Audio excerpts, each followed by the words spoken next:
Olá pessoal, uma ótima noite a todos. Eu aqui, Joyce Hasselman, agora são 10 horas e 54 minutos. Minha gente, estou atrasada aqui porque tinha marcado com vocês um pouco mais cedo, mas como vocês bem sabem, estou em plena época de campanha, correndo esse estado de São Paulo, lutando pelo país. Ao lado do Jair Messias Bolsonaro, estamos na contagem regressiva para as próximas eleições de domingo e uma agenda muito cheia, um momento bastante tenso na história do Brasil, em que alguns de nós, homens de bem e com coragem, homens e mulheres de bem e com coragem, estamos andando com segurança reforçada, coletes à prova de bala, ainda mais nessa proximidade aí das eleições agora de 2018, né, em que eu sou candidata a deputada federal pelo estado de São Paulo, como eu disse para você, ao lado do Jair Messias Bolsonaro. Minha gente, o assunto que me traz aqui até vocês é um assunto grave, bastante grave, um assunto muito importante e que diz respeito à segurança das urnas, que diz respeito à possibilidade de fraude nas urnas agora em 2018. Muita gente fala e muito se falou na eleição passada na possibilidade das eleições terem sido fraudadas. As eleições fraudadas aqui no Brasil. A urna eletrônica, aquele aparelhinho que não é possível de ser auditado, depois que é auditado, não é possível de ser auditado. A urna eletrônica já esteve no meio do processo das dúvidas muitas, mas muitas vezes. A fraude no processo eleitoral, seja nas urnas ou seja dentro do processo de transmissão dos dados, é algo que é discutido há muito tempo, por muitos especialistas. Muitos dizem que provam e comprovam que a fraude é possível. O próprio cientista que inventou o aparelho precursor da urna eletrônica já me disse que é possível.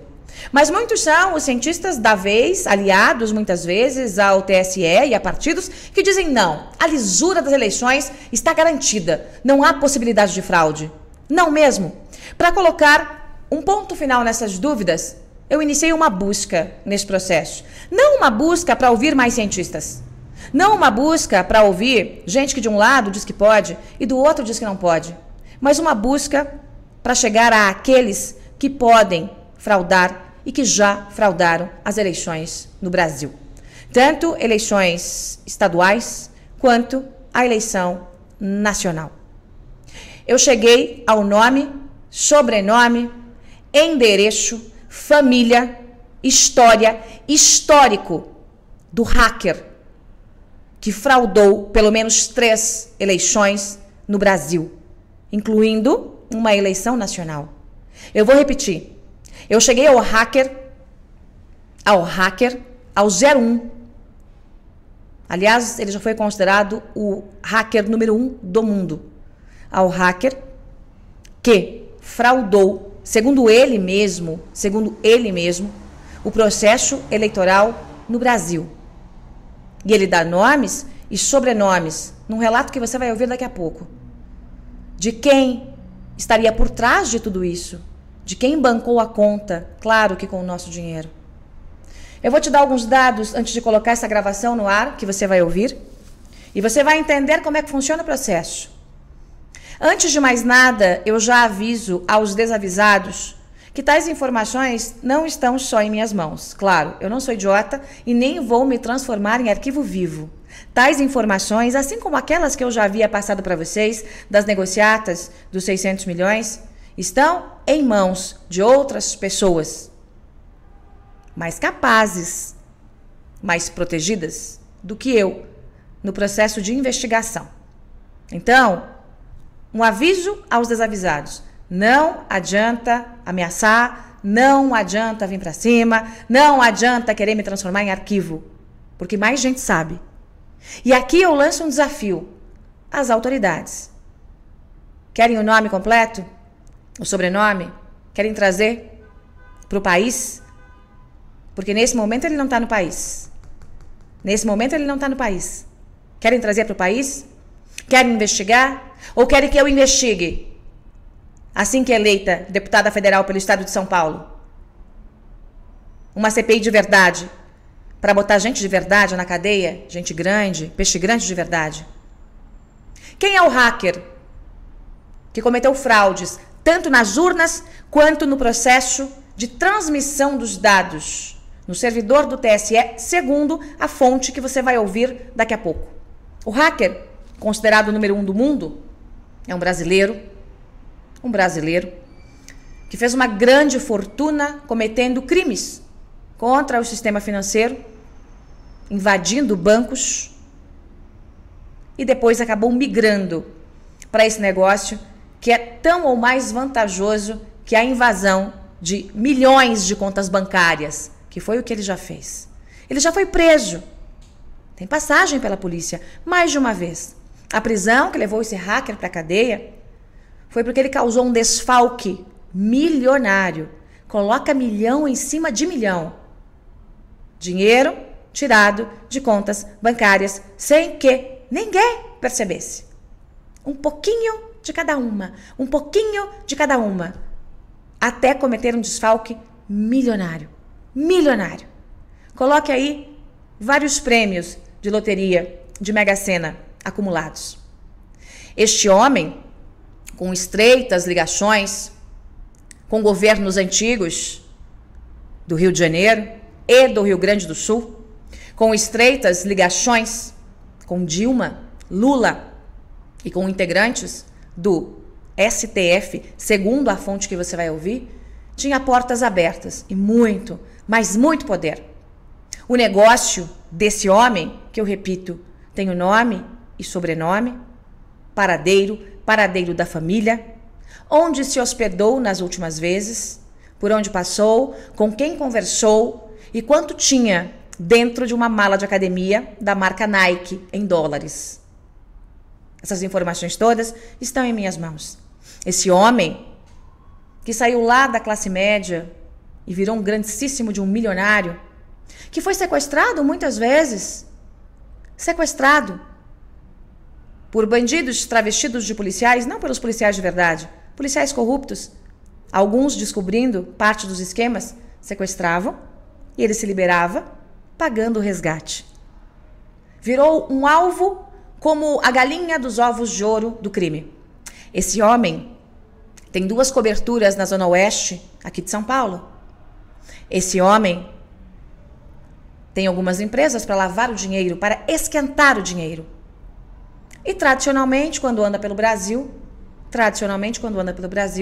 anda com uma mala de academia cheia de dólares.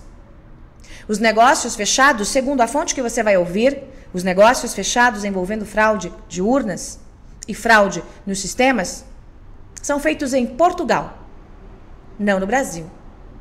As negociatas todas, não só essas, tá? Não só essas, envolvendo a fraude no sistema de eleições, como outras negociatas envolvendo portos e outras tantas negociatas envolvendo o antigo governo federal, acontecem e, segundo ele, figuras do altíssimo escalão, do mais alto escalão do poder judiciário desse país, acontecem em Portugal.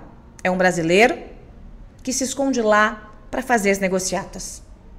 O número 1 do mundo. O homem que anda por hotéis de luxo em São Paulo e que tem um time de hackers. Não é só ele. Alguns integrantes deste bando, deste hacker, o 01 do mundo, alguns integrantes já não estão aqui para contar a história. Entre eles um jovem que foi executado no Rio de Janeiro, porque abriu a boca. Ele participou de um outro processo de fraude. Não o processo que eu vou detalhar para você agora. Ele participou de uma coisa chamada leilão de urnas. Em que nos governos do Rio de Janeiro, quem pagava mais levava a eleição. No leilão de urnas. O hacker que abriu a boca não está mais aqui para contar a história. Um jovem foi morto. Executado. Arquivo queimado. Absolutamente queimado. Este hacker é um homem que fez muitos negócios com os governos Dilma e Lula. E que, no ano passado, encontrou com esta fonte que você vai ouvir aqui, também um hacker. Também um homem que entende de tecnologia. Também um homem que já fez negócios com o hacker número 1 do mundo, o fraudador de eleições. E nesse encontro, ele detalhou como eram as conversas com o alto escalão do poder político, com um ministro do Supremo, que também passou pelo TSE. Essas conversas fora do Brasil, repito, como eram essas conversas? Como eram as negociações? E disse que estava bastante tenso, porque estava cansado de fazer tais fraudes. Mas que a encomenda já estava feita, agora para 2018. Você vai ouvir alguns detalhes da conversa. O nome da fonte, obviamente, será protegido. Por quê? Porque ele, a partir do momento em que é revelado o nome, vira alvo. Vira alvo. Então, sob o juramento de resguardar o sigilo de fonte, eu vou colocar para você aqui a conversa com este hacker que me entregou quem é o hacker fraudador do sistema e como o sistema poderia ou poderá, a depender da nossa vigilância, ser fraudado. Através de uma coisa chamada alteração de rotina. Para você que não é do meio de TI, como eu não sou, e pedi para que me explicasse o que é alteração de rotina. É uma espécie de um programinha colocado no servidor do TSE, que pode fazer qualquer coisa, absolutamente qualquer coisa, desde que a porta seja aberta de dentro para fora, desde que alguém dentro da corte abra essa porta. O nome do hacker número 1 do mundo também será mantido aqui sob sigilo. Para as autoridades está disponível. Por quê? Porque também, a partir do momento em que o nome está exposto, ele torna-se um alvo. Eu vou colocar para você um trecho de uma longa conversa que eu tive em relação a esse assunto.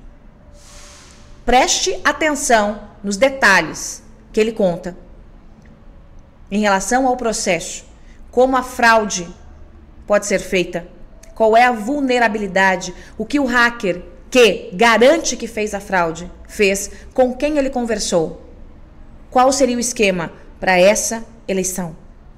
Preste bem atenção. E depois eu vou trazer para você quais são as possibilidades de nós nos protegermos nessa eleição, em que todo o povo de bem quer um presidente fora desses esquemas, inclusive desses de compra de urna, em que todos os bandidos, crápulas ligados às fraudes estão com o crime organizado e contra o Jair Messias Bolsonaro. Preste atenção no que diz o hacker que entregou o número 1 do mundo, segundo minha fonte, o fraudador do sistema eleitoral.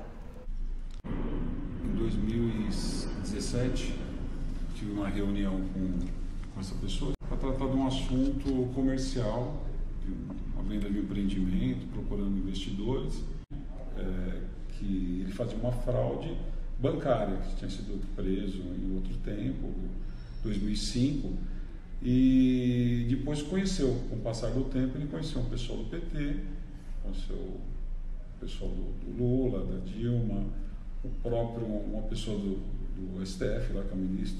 Isso são palavras dele, né? Isso que ele passou para mim. E nessa conversa, a gente marcou uma outra reunião para tratar desse negócio e ficou muito superficial, né? Assim, naquele primeiro, me despertou a curiosidade. Na segunda vez eu conversei com ele e aí que ele pegou e explicou como que funcionava. Que a fraude não era só nas urnas, né? Tinha aquela coisa do leilão, que era feito das urnas, que era na urna, isso era uma coisa que ficou no passado, que eles já faziam direto dentro do TSE, né? Dentro dos servidores onde que recebiam, onde eram descarregadas as informações das urnas. E era lá que eles faziam as manipulações dos dados. Através de um software, de um programa. Isso, através de uma rotina dentro do servidor. Então é isso, e que ele tinha um contato, né, frequente com esse senhor aí. E esses contatos eram feitos onde? Em Portugal, na Europa. Assim, onde que eles tratavam não só dos negócios, esse tipo de negócio, de outros negócios. Ele se tornou uma pessoa muito poderosa. Inclusive, nessa reunião, né, ele estava com uma mala de dinheiro, fazendo o câmbio, não sei o que ele fazia, mas ele tinha muito dinheiro ali. Dólar? Tinha uns 500 mil dólares, mais ou menos. Andando com a mala Isso, dentro no Brasil, dentro de um hotel. Isso, tranquilamente. Fazendo a troca de dinheiro. Fazendo mudança de posição. O que é a mudança de posição? Mudança de posição é quando a pessoa tem real e ela quer mandar dólar para fora, né? Ou o contrário, né? Tem dólar que quer inverter, né? Então, assim, o pessoal tem conta fora, China. Esse é um mercado que é comum aí entre doleiros, né? Então ele estava agindo como um doleiro, talvez naquele momento, e era uma coisa que ele fazia naturalmente. Você também é hacker. É possível fazer o que ele disse? Tecnicamente, você conhece o sistema, é possível colocar um programa, um software dentro desse servidor do TSE e fazer a mudança de dados? Se você tiver acesso, alguém lá dentro, quem possa, né? Se não tiver uma auditoria, não tiver alguém que acompanhe, que seja de confiança, você não vai conseguir ler o que está numa rotina. Você não consegue. Então, é possível, sim. E essa rotina, esse programa pode fazer qualquer coisa. Quer dizer, tirar voto de A e colocar em B, tirar de C e colocar em D, dividir a cada 10 votos por o candidato João das Couves, 5 vai para o outro candidato. Pode. É difícil fazer isso? Olha, se você tiver o acesso, não é difícil não, é muito simples, é fácil. Então depende de alguém dentro do TSE. Alguém lá de dentro tem que saber. Tem que saber, alguém tem que permitir. Tem que abrir a porta. Isso, sempre assim, senão não funciona. E esse cidadão que hoje está em Portugal, ele havia comentado das fraudes anteriores? Eles fizeram, acho que umas 2 ou 3 eleições que ele participou diretamente. Depois da prisão, né, ele ficou preso um tempo, né, mas não por fraude eleitoral, por outros crimes, né, que seriam desvio de contas bancárias. Isso. Fraudes em bancos federais. E ele deu alguma pista de que estava conversando para essa eleição, da última vez que você falou com ele, para essa eleição agora de 2018? A pista que ele deu seria que ele ia conversar com o ministro, né? Sendo que anteriormente essa pessoa tinha muito acesso, dava muito poder para ele, né? Ele tinha muito acesso ao governo do Rio Grande do Sul. Inclusive, eu nem sei qual partido, né? Hoje nem tive a curiosidade de saber qual partido. Mas ele tem um poder muito grande dentro do Rio Grande do Sul. Não só no governo, como nas prefeituras. É um cara extremamente poderoso e eu acredito que perigoso, né? Porque não é uma coisa assim para qualquer um, né? Além dessas informações, até se vazar uma informação dessa, a vida dessa pessoa começa a estar em risco, de quem estiver próximo, né? Eles são muito organizados, são organizados demais. Agora, ele mora em Portugal, mas tem negócios no Brasil. Ele mora no Brasil, mas sempre está em Portugal. Os negócios, a maioria dos negócios, transações, isso são tudo que eu estou te passando são informações que ele passou, que ele conversou. E esse amigo aí, esse meu amigo que estava presente, comentou. Mas eles são muito fechados, né? São muito... Eu acho que se expor essa pessoa, pode ser que a vida dele, da família dele, entre em risco aí. O pessoal pode... Eu acho muito difícil alguém, né, que tem essa informação, eles deixarem esse cara vivo por aí para alguém prender, para a Polícia Federal, sei lá, Interpol, quem seja. Tem muita gente que vai correr atrás dele. Ou ele vai sumir, né? Ele vai desaparecer, isso vai ser difícil, mas o cara tem família, mas eu acho que é muito perigoso. Para ele, né? Para ele e para quem divulgar também, isso aí é uma coisa que... assim, é muito fechado, assim, tem que ser alguém muito poderoso para fazer isso, tem que ter muito poder. Não dá para ser qualquer um. As urnas, tudo bem, que os caras conseguem ali, que nem fizeram no Rio de Janeiro, até mataram um menino lá, um hacker, né, que trabalhou nesses leilões de urna aí. Mas lá no servidor mesmo, onde vão ser recepcionados, aí já tem que ser alguém que tem muito poder. Muito. E esse hacker, ele é extremamente qualificado, pelo que você me diz, né? É um cara ele foi, acho que o hacker número 1 aí, durante um tempo aí, no mundo dos hackers, né? Uhum. Ele foi, inclusive segundo ele, depois de muito tempo, ele foi sequestrado umas 5 vezes aí por policiais corruptos, né? Que tomavam o dinheiro dele o tempo todo, né? Inclusive hoje ele esquentou o dinheiro dele, né? Então ele tem alguns empreendimentos no Brasil para lavar o dinheiro. Isso, ele é só uma peça, né? Na verdade, quem faz tudo isso não é ele, né? Quem faz tudo isso são essas pessoas poderosas aí. Ele é só uma ferramenta. Ele é só um cara que, vamos falar que ele é o consultor da situação. Ele vai explicar como que faz. O né? consultor da fraude. Da fraude, né? Agora, quem faz todo o negócio, quem autoriza é quem está no poder aí, há não sei quantos anos aí, que estão brincando aí com a gente, né? Esse tipo de mexida dentro do servidor, né, para que se faça esse tipo de fraude, tem que ser feito muito próximo da eleição. Não é algo que você faz com um tempo muito anterior, né? Você tem que fazer assim, na véspera, muito próximo, porque senão fica exposto, né? Uhum. Se for fazer uma auditoria, alguma coisa. Agora, a gente não sabe, a gente não pode afirmar que eles vão fazer agora, que vai ser feito primeiro turno, segundo turno, como que eles vão agir. Mas que a intenção existe, que eles são muito tranquilos quanto a isso. Então, eles fazem toda essa manipulação, segundo ele, né? Nas pesquisas, vão ajustando as coisas. Que é o que estão fazendo com o Haddad agora. O cara saiu de 5 para 22. Com certeza. Assim, sem explicação nenhuma. Eles estão preparando um caminho. É isso, eles preparam um caminho e eles vão fazer de novo. Bom, vamos lá, gente. Vamos lá colocar aqui alguns pontos em seus devidos lugares, tá? Algumas pessoas me dizem o seguinte aqui pelo chat, pelo YouTube. Não há como fazer a manipulação porque as urnas não têm internet. Não, minha gente. Prestem bem atenção. O que este hacker, ou cracker, como prefiram, está dizendo é que, segundo a pessoa que fez parte de um grupo, o primeiro, o 01, o cracker 01 do mundo, essa fraude seria feita no servidor do TSE e não na urna eletrônica. O processo de urna eletrônica, a fraude de urna eletrônica é absolutamente possível.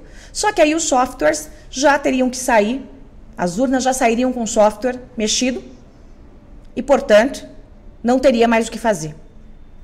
O que eu estou alertando para vocês é que, segundo este cracker ou hacker, o processo agora, depois que houve a descoberta do caso do leilão das urnas no Rio de Janeiro, o processo passou a ser feito, segundo ele, direto no servidor do TSE. Momentos antes do corte da internet, no próprio sistema. Uma rotina diferente implantada naquele sistema, que faz qualquer coisa. Faz qualquer coisa, desde que haja uma programação. Transfere votos. A cada 10 votos para A, B ou C, passa 3 ou 4 para A, B ou C. E isso, segundo este hacker que eu ouvi, é algo absolutamente simples. Simples de ser feito. O que é que precisa? Que alguém do TSE abra a porta. Lembre-se, minha gente, vamos juntar Lé com Cré aqui, da força hercúlea que foi feita para que não tivéssemos o voto impresso nessas eleições. Lembre-se que há dezenas, quiçá centenas de pessoas entendidas que dizem sim, é possível fraudar. E lembre-se que nós estamos à beira da eleição mais importante da história do país. Então, Se há risco de fraude, por menor que ela seja, se há 1 ano esse cracker disse que estava conversando para fraudar as eleições e que estava chateado porque era muito trabalho para pouco dinheiro, era muito trabalho para poucos milhões. Se há qualquer risco, todos nós temos que ficar em alerta máximo. Por quê? Por quê? Porque todos nós sabemos que esse sistema todo, os partidões que integram esse sistema sujo, todos eles só têm um desejo: que Jair Messias Bolsonaro não vença a eleição. No segundo turno, quem dirá no primeiro? Então, se há a possibilidade de fraude, e segundo este hacker, que conhece, ouviu, fez negócios com o tal cracker, se há essa possibilidade, todos nós temos que ficar absolutamente alertas. Eu, Joyce Hasselmann, sou partidária de que o Exército acompanhe esse processo. Que a rotina seja impressa, entregue nas mãos de profissionais de TI do Exército. Que haja uma verificação para saber se não há um vírus escondido no sistema horas antes da apuração começar. Um vírus que pode mudar o resultado da eleição. Ou uma rotina que não seja a rotina de cada voto indo para o seu candidato, mas uma rotina para a distorção de resultados. E aí sim, o corte absoluto da internet. E a manutenção do Exército dentro do TSE até a finalização da apuração. Este é um desejo meu. Bem, é verdade que para isso há de se haver uma provocação do próprio TSE. Agora, da mesma forma que os ratos saíram do bueiro quando eu denunciei o esquema que estava acontecendo com a mídia, com dinheiro que estava sendo desviado de madrugada em Brasília, também agora os ratos vão sair do bueiro. O que cabe a nós, além de ficarmos alertas, 100% alertas, é nos garantirmos do outro lado. Como? Eu preciso que cada um de vocês, em todos os cantos desse país, sejam fiscais. Não é a garantia de uma recontagem de votos, se necessário for, mas é alguma garantia. Ainda que não haja 100% de garantia, é alguma garantia, é alguma amostragem. Eu preciso que você seja um fiscal, formal ou informal. E para isso, nós criamos um hot site chamado fiscaisdojair.com.br. fiscaisdojair.com.br. É importante que você entre, é importante que você se cadastre, é importante que você diga qual é a sua seção eleitoral, a sua zona eleitoral. É importante para que nós saibamos qual é o tamanho da abrangência de cobertura dos nossos fiscais Brasil afora. E você pode também ser um fiscal, né? Além de voluntário, né? Um fiscal oficial. E você também vai ver nesse site como fazer para ser um fiscal oficial. Qual é a função do fiscal? Nós precisamos que todos vocês usem o seu telefone celular. Cheguem às 4h30 da tarde lá na sua sessão de votação. E logo que houver a finalização da votação, que você entre com o seu celular e fotografe o QR Code. Entre com o seu celular no QR Code, aquele códigozinho que vai aparecer, para que faça a leitura daquele boletim de urna. Se você for um fiscal nosso, não voluntário, mas aí um fiscal oficial, você pode inclusive, gente do partido, ter uma cópia do papel, do que foi impresso na urna. Porque nós teremos que comparar o QR Code com o que foi impresso na urna, com os dados que serão publicados 72 horas depois dos BUs, que são os boletins de urna, com o resultado do que vai sair do TSE. Para sabermos se houve ou não qualquer tipo de rotina alterada dentro do servidor do Tribunal Superior Eleitoral. Não venham me dizer, vocês, esquerdistas, que há uma teoria da conspiração. Porque essa história, essa dúvida, é antiga. Quanta gente já investigou? Lembra-se, na eleição passada? Quantos já disseram, sim, é possível fraudar? Quantos crackers já mostraram que conseguem fraudar? Mas ninguém conseguia chegar àquele grupo que mexeu, segundo a informação do próprio grupo, que mexeu dentro do sistema no TSE. A informação é grave, é importante, e eu não vou ficar de braços cruzados. Eu lembro, outras pessoas sabem disso, inclusive uma pessoa dentro de uma grande redação em São Paulo. Porque as informações foram entregues a ela, também como garantia. As informações são importantes e nós não vamos permitir, eu não vou permitir, e pessoas de bem não vão permitir qualquer tipo de fraude ou manipulação nessa eleição. Eu sei que é o desejo de vocês. Não vamos permitir manipulação na eleição presidencial. Eu não sou candidata a presidente, eu sou candidata a deputada federal pelo estado de São Paulo. Meu número é 1771, mas eu sou candidata ao lado de um homem que é rejeitado, temido por esse sistema todo de fraudes e corrupção. Isso vai acabar. Isso vai acabar. Quando eu chegar lá no Congresso, aguarde. Aguarde. Porque uma CPI de verdade vai acontecer. E eu tô vendo que tem gente que tem a mais alta caneta dentro da mais alta corte do Poder Judiciário desse país, que pode sair algemado.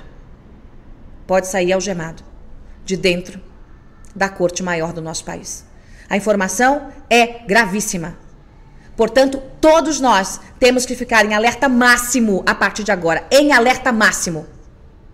Em alerta máximo. Para impedir qualquer fraude na eleição. Lembro, se houve qualquer tipo de fraude na urna, já era. Já era. Porque as urnas foram entregues nas zonas de votação há muito tempo. Eu estou falando agora de uma fraude, de uma manipulação no servidor do TSE. É isso, minha gente. Espalhe, espalhe, espalhe, espalhe, curta para que esse vídeo chegue ao maior número de pessoas. E todos nós temos que ficar agora em alerta para que os ratos não tenham coragem de seguir em frente com qualquer tentativa de fraude nas eleições de 2018. Esse Brasil vai mudar, querendo vocês ou não. E esse vocês ou não, eu me refiro a esses canalhas que dominaram o nosso país por tanto tempo. E que tem muito dinheiro, não para comprar uma eleição, para comprar um país. São muitos e muitos milhões. Aliás, esse cracker detalhou para mim como é que o dinheiro entra de volta no Brasil. Como é que essa gente está trazendo dinheiro de volta, dinheiro roubado do povo, roubado da Petrobras, roubado de estatais, dinheiro de negociatas. Como é que o dinheiro está entrando? Qual é o caminho que o dinheiro faz? As informações, repito, estão à disposição das autoridades. É isso, minha gente. Ótima noite a todos. Vou ficando por aqui. Amanhã, que é o último dia de campanha, eu tenho uma longa agenda, mas um jornal especial para vocês de eleição, onde eu vou falar para você que está indeciso quais são os nomes dos candidatos que eu referendo Brasil afora. Quais são os nomes dos candidatos que eu referendo Brasil afora. E também você vai acompanhar como foi emocionante essa campanha eleitoral ao lado do Jair Messias Bolsonaro. Estamos na reta final, minha gente. Falta muito pouco. Falta você conseguir mais um voto para o Jair, mais um voto para mim, para a gente mudar esse Brasil. Obrigada pela companhia de todos. Boa noite.